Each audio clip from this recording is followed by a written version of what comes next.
Hello and welcome. You're watching NewsX YouTube. My name is Gauri. With me is my colleague Rishabh. Rishabh, China is systematically taking over resources and minerals in Tibet. What is this new report about the Zijin Mining Corporation? What is it doing? This is happening as we speak, Gauri. As we speak, the Zijin Mining Corporation, which is one of China's largest mining firms, has just bought a 50.1% stake for $500 million, that's $550 million, in a crucial Tibet Julong copper company. The Tibet Julong Copper Company was operating three major copper mines, one at Zibola, Kulong and Rongmu Kuala. Okay, this on your screens is where the Kulong mine is based. As you can see over here, so this is the Tibetan capital Lhasa. This is the frontline road that is going towards the east. Then it links up and heads off into Qinghai, heads off into Sichuan. Okay, in the mountain area over here are the major Chinese mines over here.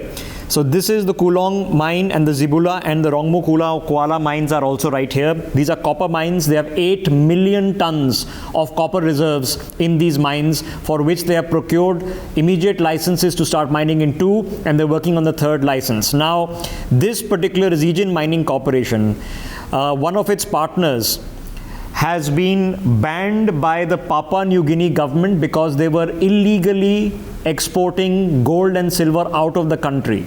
So a known culprit, Chinese state-owned mining corporation, is now going to be one of the biggest copper producers out of Chinese occupied Tibet. And this is a serious problem because the same Zijin Mining Corporation, Gauri, they produce 50 tons of gold. It doesn't sound like a lot, but that's 20% of China's gold production comes from this company. They have mining contracts all over the world, but 10% of that gold production they do within China and in places like this in Chinese occupied Tibet. So the very fact that this company has bought out this mining operation, and I can just quickly take the opportunity to show you the particular mine also. This is the Kulong copper mine. Look at what they've done, right? It's a strip mine. So the entire mountainside is being stripped, and they're building a copper smelter on the spot, and they are hoping to extract about 8 million tons of copper out of just this mountainside. Have a look at the scale of the devastation they're wreaking in the Tibetan Plateau of all places. This is an example of where the copper has been found. So you see the red areas, those are the copper rich deposits that have been found on the sides of the mountains. So this particular mining company, which is a known proliferator, a known looter across the world, has now decided that Tibet is going to be the next place, and is not the first time, and Gauri is not going to be the last time. Right, Rishabh. What is happening in the western Sichuan region along the river Liki? Okay, let me give an example. So this is Arunachal Pradesh. Okay, on the left here, on the east here. So you have Arunachal on the east. This gives you perspective of how close this is to the Indian border. Okay, here you have the Deking Tibetan Autonomous Prefecture, which is basically another example of Chinese occupied Tibet. Just a bit north to that, in this area, in the Garzi Tibetan Autonomous Prefecture, okay, this is where they are building one of their major lithium mines, is the Gonzu Rongda lithium mine. Okay, this Gonzu Rongda lithium mine, in 2009, they had a major toxic leak in this mine. Here's a photograph of that same mining operation that is happening here. So this is the lithium mine that is operating very near the Arunachal border in Chinese occupied Tibet. Lithium, crucial lithium ion batteries, we understand it is very important to China's electronic manufacturing industry. When the toxic chemical leak happened, almost all the fish in the Liki river died. And this particular mine is supposed to have 1.9 million tons of lithium ore reserves. So this is another area along Tibet that they are completely ripping apart. Gauri. Right, and in 2015, Rishabh, a report came out by Tibet Watch. What were the contents of that report? In 2015, the Tibet Watch, which is a Tibetan rights organization, they came out with a study, and the study was done on the mining operations in Tibet. What they found in the study, that not only copper and gold and lithium, but when it came to iron, mercury, chromium, cobalt, zinc, and even uranium mining, the Chinese are currently doing in Tibet. And what they're doing is very similar to what they're doing in the construction activities of the CPEC in Gilgit-Baltistan.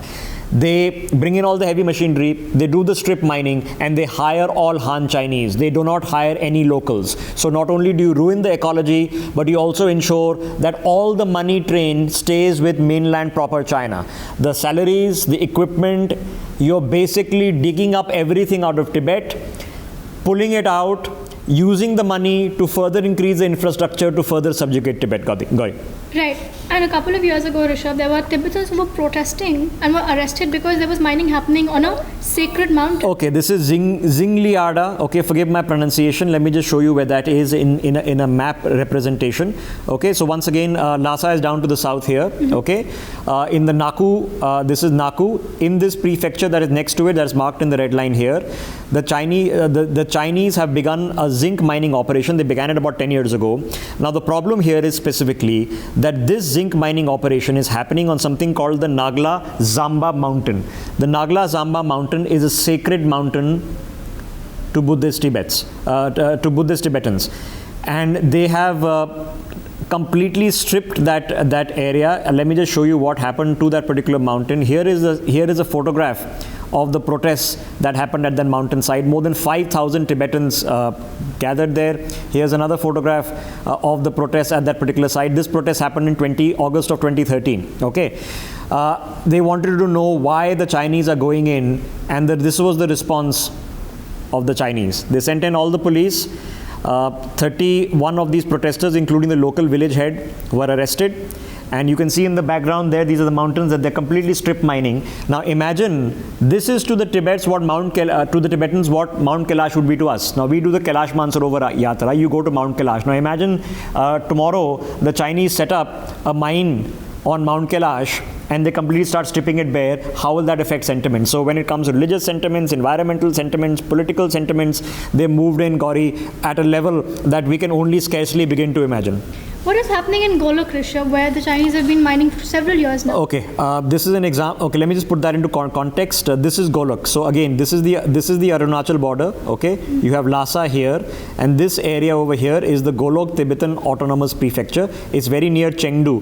Chengdu is the headquarters there of the Western Integrated Force Command of China. Okay, so just slightly northwest of this is the Golok region. Now in the Golok region, they have something called the Dorni mine. Now in this region, this was the area that they first started their mining conquest of Tibet.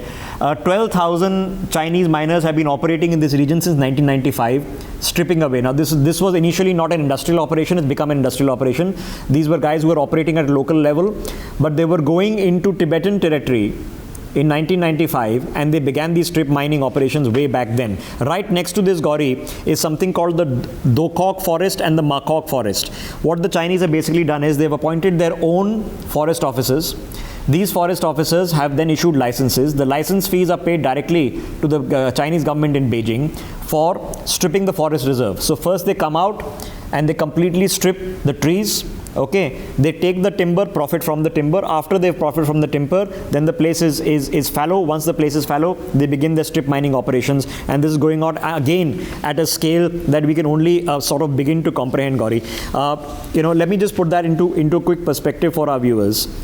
This is a quick representation of petroleum and mineral deposits in the Tibetan Plateau. Okay, so copper, molybdenum, gold, iron, lead, zinc, nickel, chromium, lithium, mercury, cobalt, tin, antimony, coal, uranium, and halite are marked out in this. So as you can see, towards Qinghai. So the Chinese have divided Tibet into two provinces, actually 2.5. Tibetan Autonomous Region for them is Xizang. Qinghai is towards the north of that, and Sichuan. So as far as a large part of Sichuan and a large part of Gansu. This is Gansu, this is Sichuan here.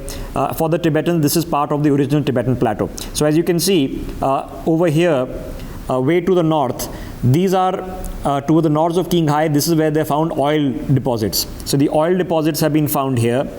This is oil and other kind of petrochemicals, including natural gas. They have natural gas deposits towards the center of Qinghai over here. There are heavy mineral deposits all along the border with India. So you can have a look at the Tibetan Plateau right over here with Lhasa right in the middle. Okay, of this area. Have a look. Heavy copper deposits, heavy gold deposits. There are heavy uranium deposits and nickel chromium deposits, as well as iron and lead zinc. Okay, over here, the second concentration is over here. Once again, you can look over there. There are lead zinc coal deposits over here. There are tin, antimony, again, heavy copper, heavy gold deposits. And here's an important mine of a gold mine that these guys are running in Sichuan, which is, of course, Tibet, as far as the Tibetans are concerned, Gauri. Right. What are the examples of some of these mines and where are they located? Okay, let's just put that perspective on our screens as well. We can begin from here. This, Gauri, is the Saishitang copper mine. Okay, as I mentioned, these are open pit strip mines. Look at how the mining operation is being done by the Chinese. This is supposed to be a mid-level mine, and this is an 8-year-old photograph, satellite photograph. So imagine the scale of the devastation that they've already done in this place. In this place, this is one. Here's another mine. That's one. Here's another mine. This is the Manoake gold mine. This is again in a place called Ngawa. This is in Sichuan. So this is towards the eastern parts of Tibet. You can see the step deposits of the mining that is being done in the strip mine, and you can see the runoff that of all the slag and other materials going down the mountainside, which is basically completely wrecked the mountainside, and they're taking out gold from this particular region. That's one. Here's another example of a mine. This is Gauri, the processing plant at the Gyama mine. Now this Gyama mine is very near Lhasa. This is a place where they build the processing plant. This is actually to strip the ore. Okay, and the Gyama mine is a multi-metal mine. So they have gold, you have copper, zinc, and molybdenum. All are being pulled out from this mountain, and they build the processing plant. And this processing plant is capable of doing thousands of metric tons of ore processing a year. For that, it requires a lot of water. So the local river was diverted. 90%, in fact sometimes 95% of all the mineral ore is waste, it's slag, and it's often crushed powder. Where does it go? It goes down the mountainside, it goes into the river water. Where are all the rivers flowing? The Tibetan Plateau is home to the 5 biggest rivers in Asia. From Mount Kailash, you have both the Indus and the Sangpo, which is the Brahmaputra, heading off in opposite directions. The Mekong, the Yangtze, the Yellow, the biggest rivers of Asia, all come from the Tibetan Plateau, and they're of course been poisoning it. So this is the Manoake gold mine over there. This is an example. Let me try to take out another example. If I can. So that's the processing plant there. Here's a photograph of the mining operation actually that is taking place in Gyama. Okay, this is the same mining operation. This is again Lhasa, as I mentioned. Look at the strip mining operation. Basically the entire mountain top gone.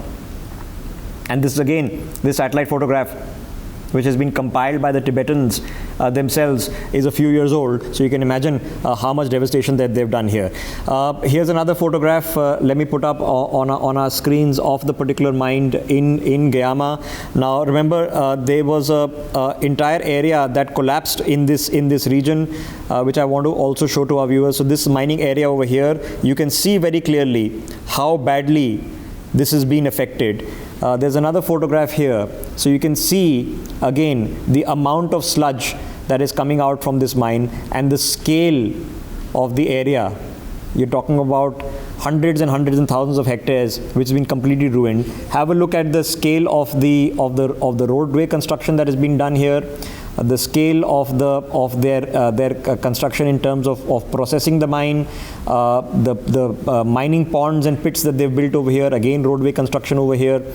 So this is just the Gyama. This is all just the Gyama mine, and these are places, remember, where they've seen several times and accidents take place. This is what happened just a few years ago when 83 miners. This is basically an entire mountainside collapsed in this mine. 83 people died because they were buried under what is literally thousands of metric tons of rubble, and by the time the heavy machinery came in, completely useless. Let's have a look at the Yulong mine, which is the reference to context I was making in terms of the collapse. This is the Yulong mine. In this Yulong mine, this is in the Chamdo prefecture. This is again in the eastern part of Tibet. Okay, this is the largest copper deposit. I mean, look at this. I mean, these are the buildings here. Look at this, the scale of this mine. Okay, this is the largest copper deposit in Chinese occupied Tibet. And once again, you can tell over here that Who is the owner of this? The same Zijin Mining Corporation that has just bought out the copper rights a few days ago for 3 other major copper mines in this particular area. If you look at the next photograph that I'm going to put up on our screens, which is here. This is the photograph. Have a look at the scale of the devastation that has been done.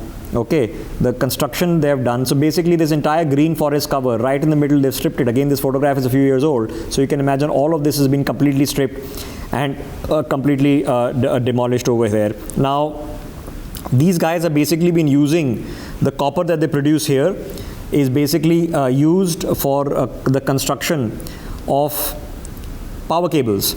Now here's an example of the power cables that are being built here. Remember, the Chinese are building several dams. 4 dams they're building on the Sangpo, which is the Brahmaputra. So the copper cables are used for laying of the power lines that are being produced from this mine.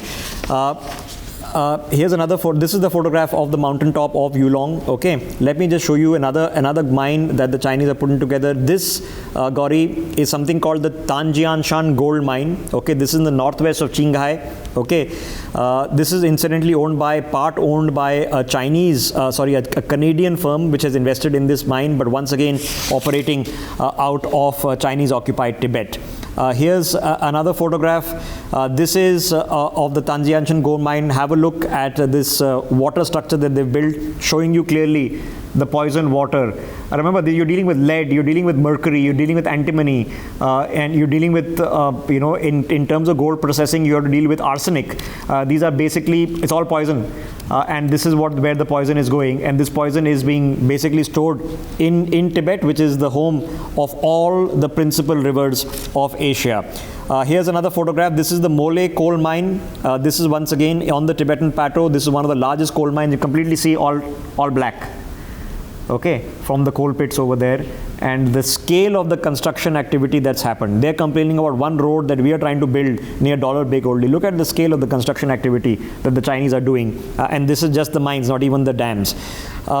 Here's another example of a mine. This is Gauri, a copper mine, a zinc mine that is being put together. This is the Zitishan lead zinc mine. This is run by the Western Mining Corporation, again one of China's biggest mining corporations. You can see again full mountainside which is being stripped for lead zinc over here. And let me just quickly show you one last photograph here. This is the Muli coal mine. This is again in Shanghai. Okay, again you can see completely black areas on your screen of the coal deposits that are being extracted. And again, look at the level of the construction activities in terms of the loads, the barrages that have been put up, the rail lines, the complexes that are being built by the Chinese. It's completely operating at a completely different level, which we now need to understand deeply in the other parts of the globe. Gauri. Right, Rishabh, what is happening in the Lunze County? What is the scale of China's operation there? The reason this is very important, let me put this on a map if I can, of particularly where this Lunze County is. Here's a graphical description if we can. Here we go. So the green areas that you're seeing on the bottom of your screens, okay, that is Arunachal Pradesh. Okay. Here is the Tawang. So where Tawang Monastery? Mm-hmm. So Tawang Monastery is here. Okay. So literally right next to the border is running here, McMahon line border, okay, is running here. Okay. This is the Indochina border. Okay. So literally look at the green cover on the Indian side, okay, and look at the color of the terrain on the Chinese side. You can just see like there's a line through it. On the Indian side is almost completely green, and the Chinese side is completely barren. And the reason for that is this particular spot, Lunze. Now in Lunze, they have been running a mining operation which is valued at $60 billion of mineral ore reserves just in this county, this particular area, $60 billion. Now the Tibet Huayu Mining Corporation, which is a Shanghai listed mining corporation, is doing gold mining. They do gold mining, silver mining, and other precious metals over here. This is literally, you're talking about so this is Lindsay town, so just 45 kilometers, this entire area of Lindsay town, basically around Lindsay town, they are stripping. They are predicting that 600,000 tons of lead, zinc and antimony. Okay, and this particular mine, Gauri, is very very next to, right next to a major Chinese highway. So this is called the S202. Okay, this is the road that the Chinese have built almost all the way till Tawang. So if this is the border, okay, they've built the road almost to the border with Tawang, and they're using the road not only to threaten India and the Tawang monastery, because they keep claiming Arunachal Pradesh, but they use this road to take out all the mining materials that they're pulling out from there. This is making their movement operational. Okay, there is another mine called the Norbusa mine. The Norbusa mine is slightly north of Lunze, so it's slightly towards here. So on both sides of the town, this is the biggest chromite mine. So over here on the north is the biggest chromite mine in Chinese occupied Tibet that they're operating out of this. All of this has caused massive pollution in the Nangmechu river, which is flowing through the Lunz Valley. This river, for as far as India is concerned, this becomes the Subansiri river that flows into this valley. It's not a major river, but again, remember, just a few years ago, a tributary of the Brahmaputra, we saw the entire waters of the Brahmaputra turn black, and the reason they turned black was because of all the slag that was coming in from the Chinese mining operations in this area. We are being told that in between Gayama, Yulon, and I've shown you the Gayama mines, I've shown you the Yulon mines. These are the biggest copper deposits and gold deposits, and they're doing large-scale industrial mining. This is not people with gold pans who are moving around. This is large-scale industrial mining, as you can easily see from all the pans that we've gone out. Then you have in Shigatse, the Yarlun Zakpo. These are all areas that they're investing in, and the total estimation, Gauri, is there are 102 various kinds of minerals in more than 3,000 mining sites they are trying to extricate out of Tibet. The rough estimation is that anywhere between $100 to $500 billion worth of ores, mineral ores, lithium, copper, gold, zinc, coal, petroleum, they are trying to pull out of Tibet. So they move into Tibet. Okay, and let me just give you an example of what they do. Here's a photograph, which is important to photograph. So what these guys do is, these are Chinese geologists that go in, okay? And with every road construction, every army convoy, every railway construction, they send in the Chinese geologists. These guys do the surveys, okay? Here's another photograph of them doing the surveys. They do the surveys and analysis, okay? Then mark it on a map, then they build a road. Once they build a road, they send in the heavy machinery and they become industrial mining. It serves two purposes: to build their strategic border assets. So the roads are used by the military and by the miners. That's it. And this is the scale of the mining operation they're doing. Okay, both the pit mining, which is the open mining, strip mining as I've described, and under earth mining, all of that is happening in Tibet. $100 to $500 billion worth of assets are being stripped out of Tibet as we speak. The money all goes to China, doesn't go for the development of Tibet. They use the money to further ensure that they build more infrastructure work for the military. They build more infrastructure work for their further mining operations. And this is how, Gauri, they are looting Tibet. And they're turning the gold, copper, and other natural resources of Tibet to boost not only their economic resources, but their military power, and then basically make the local Buddhist Tibetans absolutely vanish, when the most sacred sites of Tibetan Buddhism have been turned into mines. Right, and is this why it continues to strike rich in Tibet? Is this the reason why? No, which is why they're moving in. So I mentioned the 3,000 mining sites, 126. Let me read out a list of significant reserves. Corundum, vanadium, titanium, magnesite, sulfur, mica, cesium, rubidium, arsenic, graphite, lepidolite, potash, copper, gold, silver, zinc, oil, gas, everything they are going to be pulling out of Tibet. And this is a compilation of already what's been done. They're doing the dam construction, for which we've done another video on China's Himalayan invasion, road construction, railway construction. Let me just show you what they did with the Tibet railway. Let me see if I can pull out that particular graphic for you.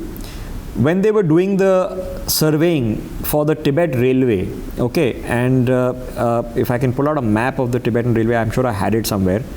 When they were doing the road survey construction for the Tibetan railway, these guys found 10 million tons of copper deposits while doing the Tibet railway search. Can't particularly find the particular map here, but I've done it in another video.